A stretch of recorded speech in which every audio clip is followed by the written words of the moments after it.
Hello there. The generally accepted view is that communism has failed. People are thinking here of the collapse more than 25 years ago of the Soviet Union and the Eastern European regimes under its control, and also of the decisions by China, Vietnam, and Cuba to reintroduce lots of private ownership and foreign investment. The first point to make is that these were not communist countries and did not claim to be. At best, they were at a very early stage in the transition to communism, and that is what failed. This transition period is referred to as socialism. The second point to make is that, with a few minor exceptions, there were countries where the precondition for that transition period were completely absent. This necessary precondition for pursuing such a path is that a prior period of advanced capitalism has already created modern economy and society. However, Russia in 1917 and virtually all the so-called communist countries established after World War II were essentially backward pre-capitalist societies. A transition to communism needs advanced capitalism to prepare the ground in a number of ways. Firstly, you need capitalism to create modern industry and hence eliminate the necessity of poverty and arduous labour. This is because equality based on such uncongenial conditions is not going to work. Communism has to be based on the sharing of high and increasing living standards, and on labour that is enjoyable and performed for its own sake, rather than reward. Secondly, you also need capitalism to turn a population of peasants into a population of wage workers or proletarians. In Russia and China, most people were still peasants and concerned about owning their own land rather than creating a society based on social ownership. And finally, you also need capitalism to create a modern society. These countries generally had one foot in the Middle Ages. They definitely were not modern.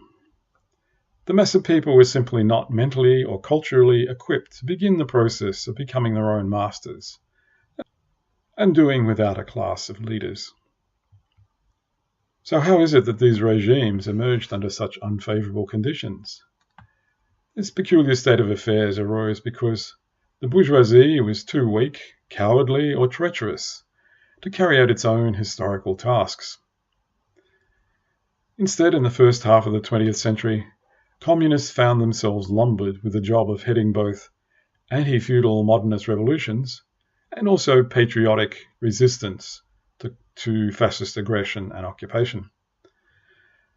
After World War II, the Bolshevik regime in the Soviet Union was joined by a host of other countries in what became the socialist camp. It included China, Vietnam, and Yugoslavia, where their own revolutionary forces had taken power, and also Eastern and Central Europe and Northern Korea, where regimes were established by virtue of Soviet military occupation in the aftermath of the defeat of Germany and Japan.